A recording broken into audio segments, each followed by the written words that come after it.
Dear students, आज हम NCERT sociology class 12 की चैप्टर 6 से सांस्कृतिक विविधता की चुनौतियों को पढ़ेंगे। जैसा कि हम जानते हैं कि हमारा समाज सामाजिक संस्थाओं से मिलकर बना होता है। सामाजिक संस्थाएं जैसे जाति, धर्म, जनजाति एक्सेट्रा होती हैं। ये हमारी जो सामूहिक पहचान है, हमारी एक जो कलेक्टिव आइडेंटिटी है, उसको बनाती हैं और साथ ही साथ इसके चलते हम अपने समाज से जुड़े हुए रहते हैं। एक तरफ तो ये हमें इन चीज़ों की तरफ ले जाती हैं, जबकि दूसरी तरफ हमने पिछले चैप्टर में पढ़ा था कि किस तरह से ये सामाजिक संस्थाएं असमानता और बहिष्कार का स्रोत भी होती हैं। यानी जाति के आधार पर, जनजाति के आधार पर, धर्म के आधार पर असमानता समाज के अंदर पाई जाती है। साथ ही साथ लोगों का बहिष्कार भी इन्हीं के आधार पर किया जाता है। भारत के अंदर सांस्कृतिक विविधता है। यहाँ भाषा पर, धर्म पर, जाति पर, प्रजाति पर एक्सेट्रा कई तरह की असमानता या विविधता पाई जाती है। असमानता और विविधता में भी क्या अंतर है, थोड़ा सा इसे भी हमें समझना होगा कि असमानता जब जो विविधता है, अलग अलग चीजें हैं, अलग अलग हैं, हमारे अंदर जो भी डिफरेंसेस पाए जाते हैं उनको जब हम ग्रेडेड कर देते हैं कि कौन अच्छा है और कौन बुरा है, तब वो असमानता बनती है। तो भारत के अंदर विविधता काफी पाई जाती है। भारत की अखंडता को सांप्रदायिक दंगों, क्षेत्रीय स्वायत्तता, जातिगत झगड़ों इत्यादि की चुनौतियां लगातार मिलती रहती हैं। तो इस चैप्टर में हम इनके बारे में पढ़ेंगे कि भारत में ये सारी जो सांस्कृतिक विविधताएं हैं, इनसे हमें किस किस तरह की चुनौतियां मिलती हैं। अब देखें हम ये कि ये जो विभाजनकारी समस्याएं हैं, यानी ये जो जिन समस्याओं को अभी हम कह रहे हैं कि जो भारत की अखंडता के लिए समस्या हो सकती है, उसको विभाजित कर सकती हैं, ये नई नहीं है, ये हमेशा से चलती आई है। इतिहास में बहुत सारे ऐसे एग्जाम्पल्स हमें देखने को मिलते हैं जब ये सांप्रदायिक दंगे या क्षेत्रीय स्वायत्तता की जो डिमांड है, या जाति के आधार पर भी जो डिफरेंसेस हैं, ये लगातार हमने पढ़े भी हैं पिछली क्लासेस में कि ये जो है प्राचीन समय से चले हुए आ रहे हैं। हिस्ट्री में भी आप इन चीजों को पढ़ते हैं, पोल साइंस में भी आप इनको पढ़ते हैं, और इनके उत्तर खोज पाना आसान नहीं है कि हम कैसे इन्हें हल करें। इस बात का उत्तर बहुत आसानी से हमें नहीं मिल सकता, लेकिन इस चैप्टर में अगर हम पढ़ रहे हैं तो हम इसलिए नहीं पढ़ रहे हैं कि हम इनके उत्तर खोज लेंगे, बल्कि हम ये चीज सीख रहे हैं कि कोई भी जो समस्या है उसको ऐतिहासिक और सामाजिक संदर्भ में समझा जाना जरूरी है, और समझने के बाद ही उसका सर्वोत्तम समाधान निकालने की कोशिश की जानी चाहिए। और ये जो परिसीमाएं हम अगर कह रहे हैं, तो ये कहने का मीनिंग है कि उस समस्या को समय के अनुसार समझना, उस पर्टिकुलर स्थान के अनुसार समझना, और किस सोशल कॉन्टेक्स्ट में वो घट रही है, ये चीजें अगर हमें समझ आती हैं तो उसके बाद हम उस समस्या का हल बेहतर तरीके से निकाल सकते हैं। तो इस चैप्टर में हम कोशिश करेंगे कि भारत के संदर्भ में ये जो समस्याएं हैं, इनको हम समझें और इनको इनके सोशल कॉन्टेक्स्ट के अकॉर्डिंग इनके जो समाधान है उन तक पहुंचने की कोशिश करें। सामुदायिक पहचान, अब अगर हम देखें ये कॉन्सेप्ट क्या है। सामुदायिक पहचान के जो सवाल होते हैं वो ये सवाल होते हैं कि मैं कौन हूँ, क्योंकि आपकी जो पहचान है उसका पहला ही सीधा क्वेश्चन ये इस बात से बनता है कि मैं कौन हूँ। और जब हम ये कहते हैं कि मैं कौन हूँ, तो एक्चुअली में हम कह रहे होते हैं कि हम दूसरों से अलग हैं, और दूसरों से हम किस तरह से अलग हैं। हमें ये सामुदायिक पहचान मिलती है समाजीकरण की प्रक्रिया से, सोशलाइजेशन से, जो हमें हमारे माता पिता, हमारे परिवार और हमारे समुदाय से हमें मिलती है। हमारा जो समुदाय होता है वो हमें भाषा और संस्कृति प्रदान करता है। कल्चर हम अपने आस पड़ोस से, परिवार से, माता पिता से, इन्हीं से सीखते हैं, अपने समुदाय से सीखते हैं। और ये जो भाषा और संस्कृति है, ये हमें विश्व को जानने में मदद करती है, और साथ ही साथ जो हमारी विश्व में पहचान है उसको भी बनाने में सहायक होती है। हमारी जो सामुदायिक पहचान है वो जन्म से हमें मिलती है। हम किस कास्ट से हैं, हम किस धर्म से हैं, हम किस क्षेत्र से हैं, ये सारी चीज़ें हमें जन्म से ही मिलती हैं, और ये डिफाइन करती हैं कि हम क्या हैं। ये आकस्मिक होती हैं, मतलब इसके ऊपर हमारा कोई जोर नहीं चलता, एक्सीडेंटल, हम जहाँ पैदा हो गए वही हमारी कास्ट हो गई, वही हमारा परिवार हो गया। शर्त रहित होती हैं, किसी तरह की शर्त नहीं लगती, और इसी कारण से जो है हम अपने समुदाय के साथ मजबूती से अपनी पहचान को स्थापित कर पाते हैं। बहुत बार लोग अपनी जो सामुदायिक पहचान है, किस जाति से आते हैं, किस धर्म से आते हैं, इसके साथ भावनात्मक रूप से गहरे से जुड़ जाते हैं। और ये जो है पहचान हमें प्रदत्त पहचान है। ये 11th क्लास में आपने पढ़ी थी। पहचान दो तरह की होती है, एक उपलब्ध होती है और एक प्रदत्त होती है। उपलब्ध के लिए आपको काम करना पड़ता है, जबकि प्रदत्त होती है जो आपको आपके जन्म से ही निर्धारित हो जाती है, जिसके लिए आपको कुछ ज़्यादा मेहनत करने की ज़रूरत नहीं होती। जैसे आपकी जाति जो है वो आपकी प्रदत्त पहचान है, तो इसी तरह से सामुदायिक सारी पहचानें हमारी जो है वो प्रदत्त पहचानें होती हैं। और कई बार ये भी होता है कि हमारी प्रदत्त पहचान अगर हम भूल रहे हैं तब भी दूसरा कोई व्यक्ति हमें उसके बारे में बताता है। यानी अगर हम ये कहते हैं हम कास्ट नहीं मानते, तो कई बार लोग होता है कि वो दूसरे लोग हमें ये बताते हैं कि नहीं, कास्ट आपकी ये कास्ट है, या वो हमें हमारी कास्ट से ही पहचानते हैं या हमारे धर्म से पहचानते हैं। ये डिपेंड कर सकता है कि सोशल कॉन्टेक्स्ट में हम सामुदायिक पहचान की बात कर रहे हैं। अब हम सामुदायिक पहचान को यहाँ क्यों पढ़ रहे हैं? क्योंकि सामुदायिक पहचान ही जो है वो किसी भी सोसाइटी में हम देखते हैं कि वो द्वंद्व और संघर्ष का कारण बन जाती हैं।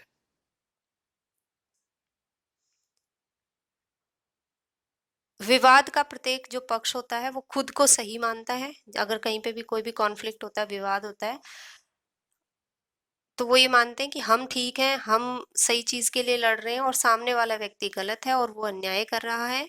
इस तरह से जो सामाजिक पहचान है वो कई बार समाज और देश के सामने चुनौती वाली परिस्थितियां ले आती है, कि जब एक जाति के लोग सोचते हैं कि हम सही हैं और दूसरे गलत हैं, या एक धर्म के लोग समझते हैं कि हम सही हैं और दूसरे गलत हैं, तो ये कॉन्फ्लिक्ट कहीं ना कहीं समाज के लिए और देश के लिए चुनौतीपूर्ण हो जाता है। और भारत के लिए ये और ज्यादा इम्पोर्टेंट हो जाता है। क्योंकि भारत सबसे ज्यादा विश्व के अंदर सबसे ज्यादा विविधता पूर्वक देश है। भारत के अंदर, यहाँ मैंने 18 लिखे, लेकिन भारत के अंदर 22 जो है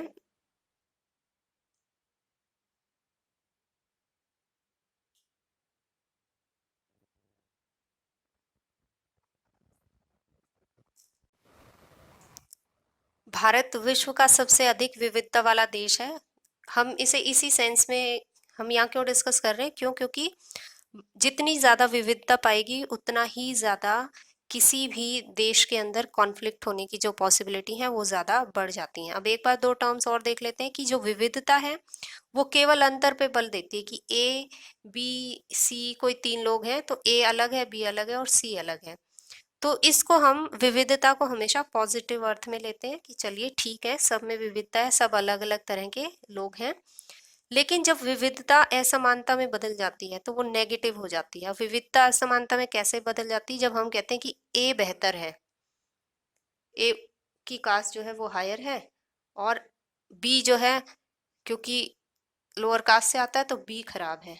तो ए और बी के अंदर हमने जो डिफरेंस है उस डिफरेंस को हमने ऊंच और नीच के साथ जैसे ही बांट दिया तो वो चीज जो है गड़बड़ हो गई।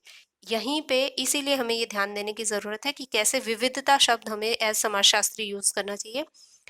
असमानता, लोगों के बीच असमानता है उसको भी हम रिकग्नाइज करते हैं, लेकिन पॉजिटिव सेंस में जो टर्म यूज होती है वो विविधता होती है, कि सभी लोग विविध हैं, सबके अंदर अलग अलग तरह की विशेषताएं पाई जा सकती हैं।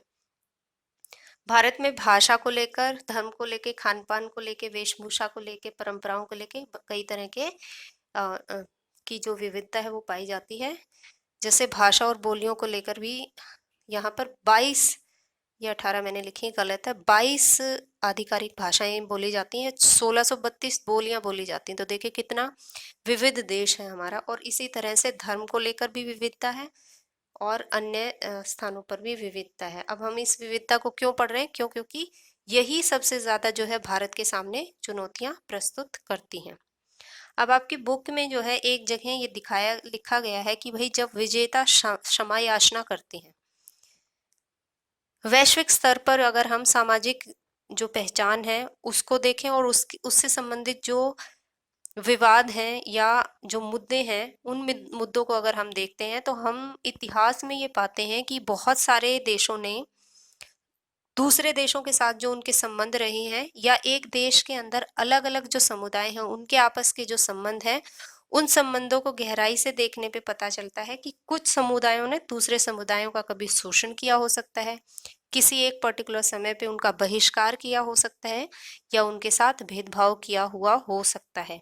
ये पॉसिबिलिटी है, संसार के सभी जो देश हैं उनमें ये पॉसिबिलिटी पाई जा सकती है। तो ये जो कॉन्टेक्स्ट है, इस कॉन्टेक्स्ट को पढ़ना इम्पोर्टेंट था। मुझे लगता है कि हम तभी समझ पाएंगे कि वैश्विक स्तर पर जो इतिहास में कुछ समुदायों द्वारा किए गई जो भूल हैं या जो गलतियां हैं, वो आज के समय पे सुधारी अगर जाएंगी, तो विश्व के स्तर पर कहीं ना कहीं जो एक शांतिपूर्ण व्यवहार है, वो व्यवहार लोगों में आपस में विकसित होगा।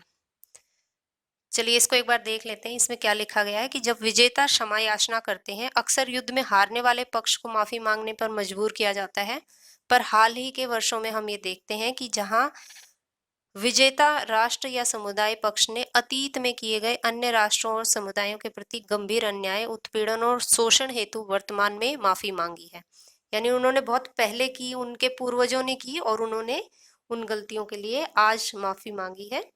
जैसे एक उदाहरण मैं आपको बताती हूँ, ऑस्ट्रेलिया में जहाँ पे बहुसंख्यक जनसंख्या आज यूरोपीय उद्भव के गोरे लोगों की है।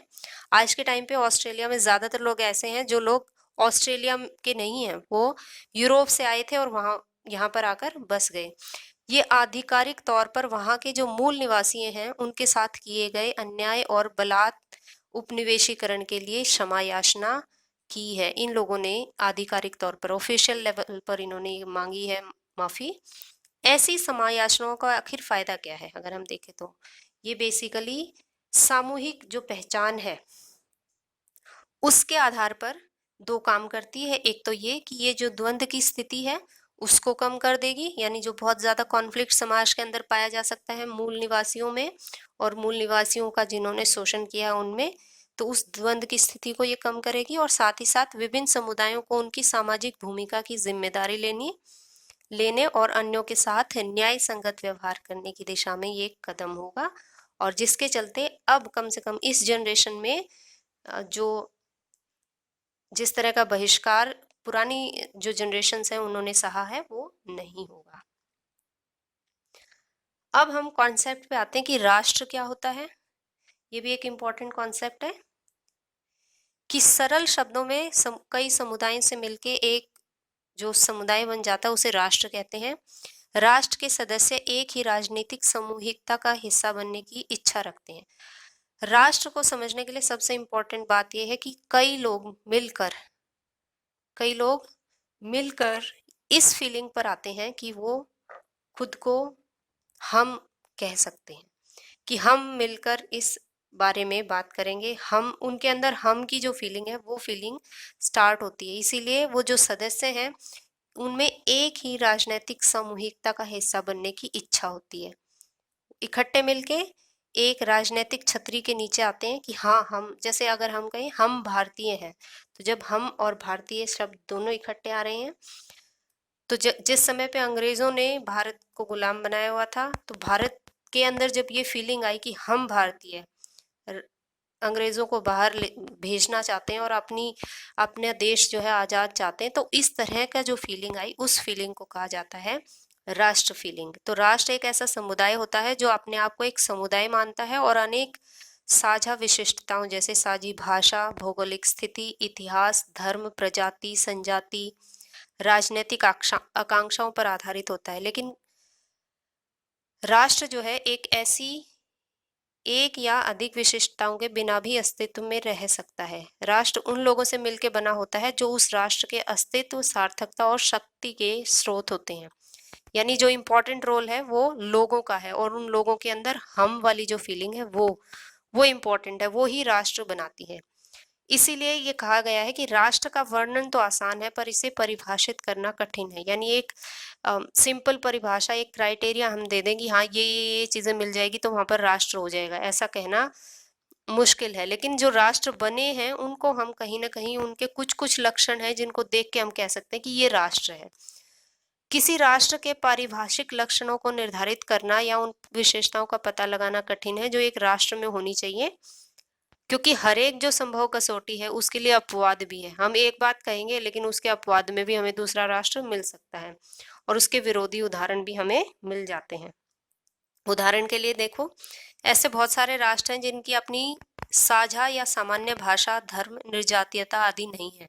उनके अंदर बहुत तरह की भाषाएं हो सकती हैं, कई धर्म हो सकते हैं और कई तरह की जो एथनिसिटी है वो पाई जा सकती है। दूसरी तरफ ऐसी अनेक भाषाएं, धर्म और निर्जातियां हैं जो कई राष्ट्रों में पाई जाती हैं। जैसे अगर हम कहें कि बुद्धिस्ट, तो बुद्धिस्ट जो है बहुत सारे देशों में पाए जाते हैं। तो बौद्ध धर्म थाईलैंड में भी, चाइना में भी, भारत में भी पाया जाता है। तो धर्म के आधार पर भी कोई जरूरी नहीं कि एक राष्ट्र का निर्माण होता है और लोग हम की फीलिंग आकर ये कहें कि हम सभी एक एक राष्ट्र बनाना चाहते हैं। तो अलग अलग राष्ट्रों में भी पाए जा सकते हैं समान भाषा बोलने वाले लोग, या एक देश के अंदर या एक राष्ट्र के अंदर अलग अलग भाषा बोलने वाले लोग भी पाए जा सकते हैं। तो इसका यहाँ पर कहने का मीनिंग यही है कि उसको परिभाषित करने के लिए कोई एक क्राइटेरिया नहीं है। राज्य की 2 से 3 इम्पोर्टेंट चीजें हैं। एक तो वो कि राजनैतिक वैधिक संस्थाओं का ये समूह होता है, यानी लीगल और पॉलिटिकल जो सिस्टम होता है उसका समूह होता है, और इसका एक खास भौगोलिक क्षेत्र होता है और उस क्षेत्र में रहने वाले लोगों पे राज्य अपना नियंत्रण कर सकता है, यानी वहां के जो लोग हैं उनके ऊपर वो कंट्रोल रखता है। अर्थात एक प्रदेश विशेष में वैध हिंसा के प्रयोग पर अपना एक अधिकार रखने वाला अनेक संस्थाओं का समुच्चय, उनका ग्रुप जो है राज्य कहलाता है। और राज्य के अंदर विधानमंडल, न्यायपालिका, कार्यपालिका, सेना, नीति और प्रशासन जैसी अनेक संस्थाएं आती हैं।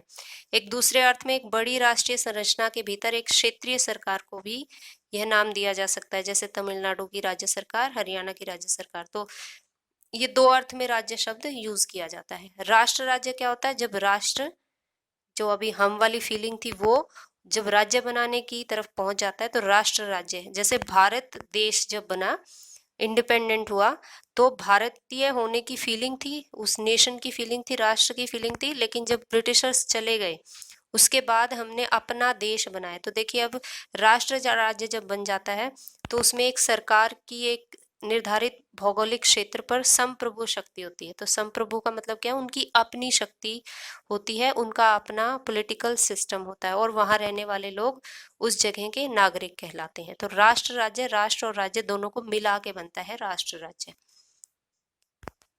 अब जब राष्ट्र राज्य बन गए हैं तो अब एक और इम्पोर्टेंट कॉन्सेप्ट आता है कि ये राष्ट्र राज्य बनने के बाद इनके अंदर जो बहुत सारी अलग अलग तरह की सामूहिकताएं हैं, अलग अलग तरह के जो समूह हैं, उन समूहों को इकट्ठा करके एक राष्ट्रीय पहचान स्थापित करना भी कई सारे जो देश हैं उनके लिए चैलेंज रहा है। और इसके लिए वो 2 तरह की रणनीतियां अपनाते हैं जिनका नाम है आत्मसात्मीकरण और एकीकरण। आत्मसात्मीकरण के अंतर्गत अक्सर जो धार्मिक, निर्जातीय या भाषाई समूहों की पहचान है उसको एकदम से दबा दिया जाता है और समूहों के बीच पाई जाने वाली सांस्कृतिक विविधताओं को नीतियों द्वारा मिटाए जाने की कोशिश की जाती है। तो राज्य ये कोशिश करते हैं कि इस तरह की नीतियां बनाए कि सभी लोगों के बीच जो सांस्कृतिक पहचान या सामुदायिक जो पहचान की विविधताएं हैं वो खत्म हो जाएं।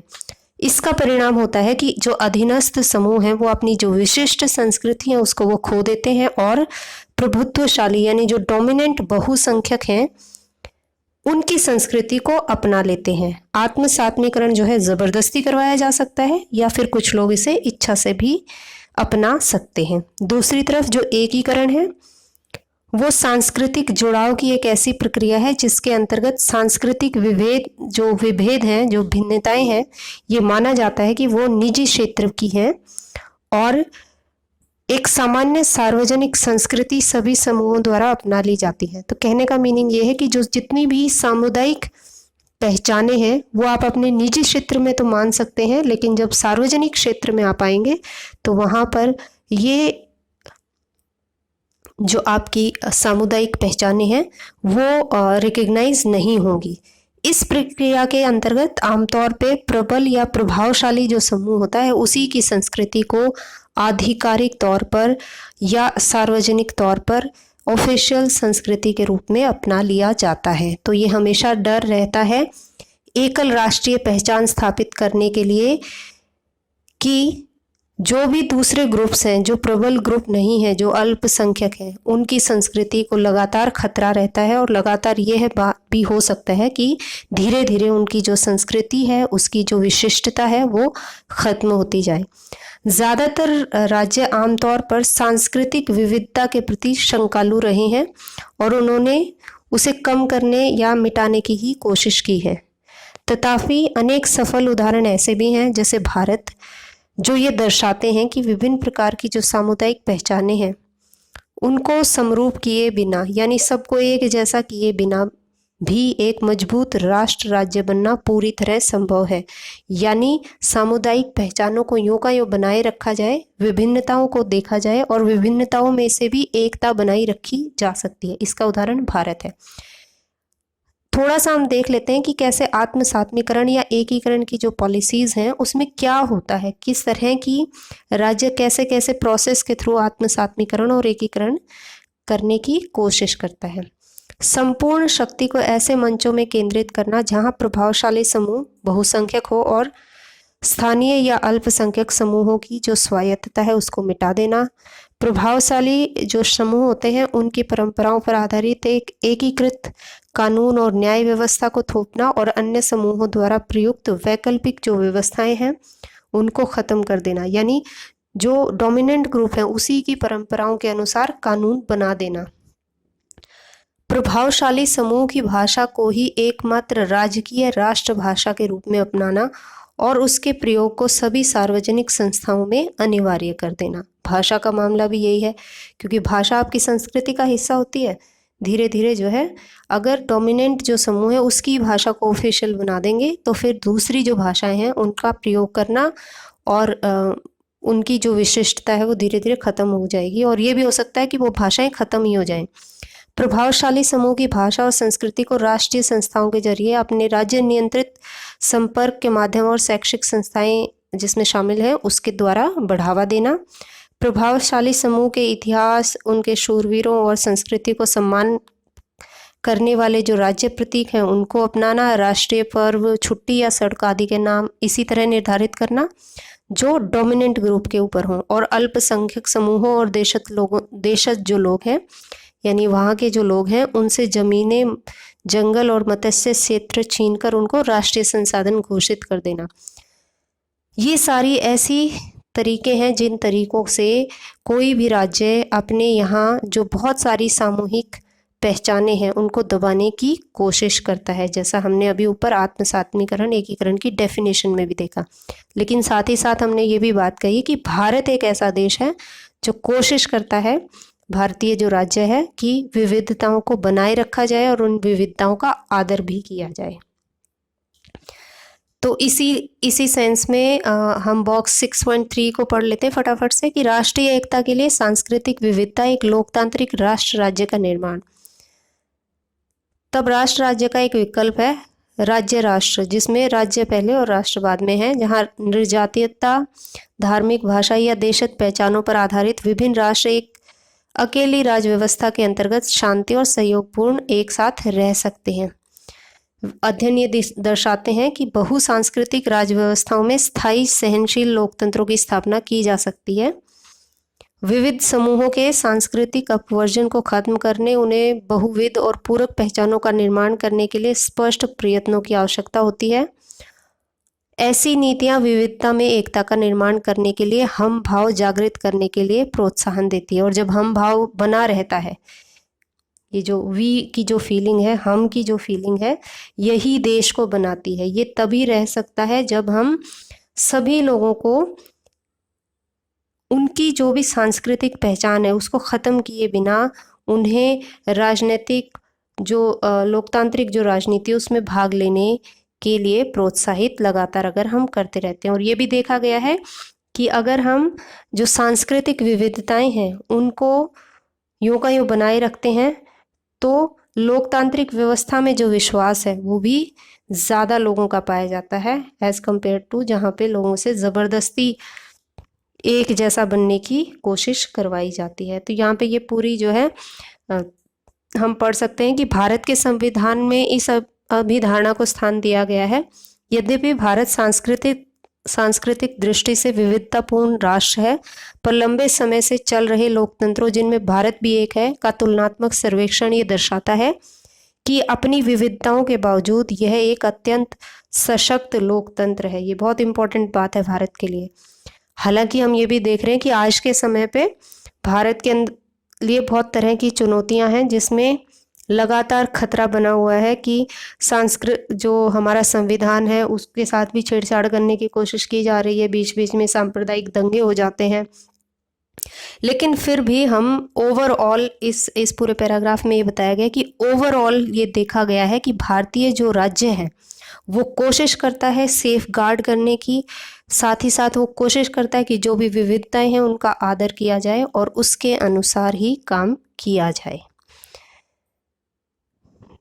लास्ट पैराग्राफ को देखिए। भारत के सामने चुनौती इसलिए है कि उसने लोकतांत्रिक तरीकों से बहुलवाद, संस्थागत समायोजन और द्वंद्व समाधान की परिपाटियों में अपनी प्रतिबद्धता को उत्साहपूर्वक दोहराया है। एक बहुसांस्कृतिक लोकतंत्र के निर्माण के लिए राष्ट्र निर्माण के ऐतिहासिक प्रयासों की कमजोरियों को स्वीकार करना और बहुविध तथा पूरक पहचानों के लोगों को मान्यता देना बहुत ज़्यादा ज़रूरी है। यानी जो भी हमारी विविधताएं हैं उनको आप रिकग्नाइज करेंगे, तभी आप उनसे संबंधित जो भी सेंसिटिविटी है वो शो कर पाएंगे, और जितना सेंसिटिविटी शो कर पाएंगे उतना ही लोगों में के जो द्वंद्व हैं वो द्वंद्व कम होने की पॉसिबिलिटी होगी। टॉलरेट लोग एक दूसरे को कर पाएंगे, समझ पाएंगे। अन्यथा समाज में लोग एक दूसरे से लड़के और फ्रेगमेंट्स बनते जाएंगे और बहुत सारे जो है टुकड़े उसके होने की पॉसिबिलिटी होती रहेगी। अब भारत के सेंस में अगर हम देखें तो 2-3 चीज़ों के बारे में हम पढ़ेंगे कि भारतीय जो लोकतंत्र है या भारतीय जो समाज है उसको सामुदायिक पहचानों से कई तरह के खतरे हैं। ऐसा नहीं कह रहे हम कि अगर मान लीजिए भारतीय राज्य रिकग्नाइज कर रहा है, सबका आदर कर रहा है, तो भारत के सामने चुनौतियां हैं ही नहीं। भारत के सामने भी कई तरह की चुनौतियां हैं जिससे समय समय पर वो निपटने की कोशिश करता है। पहला जो आज हम डिस्कस करेंगे वो है क्षेत्रवाद यानी रीजनलिज्म। एक खास क्षेत्रीय पहचान के लिए प्रतिबद्ध विचारधारा जो भौगोलिक क्षेत्र के अलावा भाषा, सजातीयता आदि अन्य विशेषताओं पर आधारित होती है। और भारत के संदर्भ में जो रीजनलिज्म है वो अनेक भाषाओं, संस्कृतियों, जनजातियों और धर्मों की विविधता के कारण पाया जाता है। इसे विशिष्ट पहचान चिन्हों के भौगोलिक संकेतन के कारण भी प्रोत्साहन मिलता है। कहने का मीनिंग क्या है कि कोई एक जगह है, उसी में एक तरह की भाषा, एक तरह की संस्कृति के अगर कई सारे लोग हैं तो वो इकट्ठे मिलके उस एक एरिया के लिए अपनी प्रतिबद्धता शो करते हैं और दूसरे राज्यों के साथ उनका द्वंद्व कहीं ना कहीं होता है। तो उस क्षेत्र और दूसरे क्षेत्र के बीच जो द्वंद्व है उसको ही क्षेत्रवाद कहा जाएगा एक तरह से। इसे विशेष और पहचान चिन्हों के भौगोलिक संकेंद्रण यानी एक ही जगह पे लोग संकेंद्रित हो जाते हैं, इकट्ठे होते हैं। उनका एक भाषा की तरह, एक तरह के कल्चर के जो लोग अगर इकट्ठे हैं तो उससे क्षेत्रवाद ज़्यादा बनता है और उसी को ज़्यादा प्रोत्साहन मिलता है। साथ ही साथ एक और टर्म यूज़ की गई है कि क्षेत्रीय जो वंचन है यानी जो रीजनल लेवल पर डेप्रीवेशन है कि कुछ जो क्षेत्र हैं वो तो बहुत आगे बढ़े हैं, वो बहुत ज़्यादा विकसित हैं, जबकि दूसरे ऐसे क्षेत्र हैं जिनको लगातार जो है ऐतिहासिक तौर पर वो डिप्राइव रहे हैं, उनके पास ज़्यादा संसाधन नहीं है, ज़्यादा विकास नहीं है। तब भी ऐसा होता है कि कॉन्फ्लिक्ट आता है कि दूसरे राज्यों के साथ, दूसरे क्षेत्रों के साथ उनका कहीं ना कहीं लगातार द्वंद्व बना रहता है, लगातार संघर्ष बने रहते हैं। पहले तरह के क्षेत्रवाद को देखें कि जो भारत के अंदर क्षेत्रवाद है वो भाषा पे आधारित है।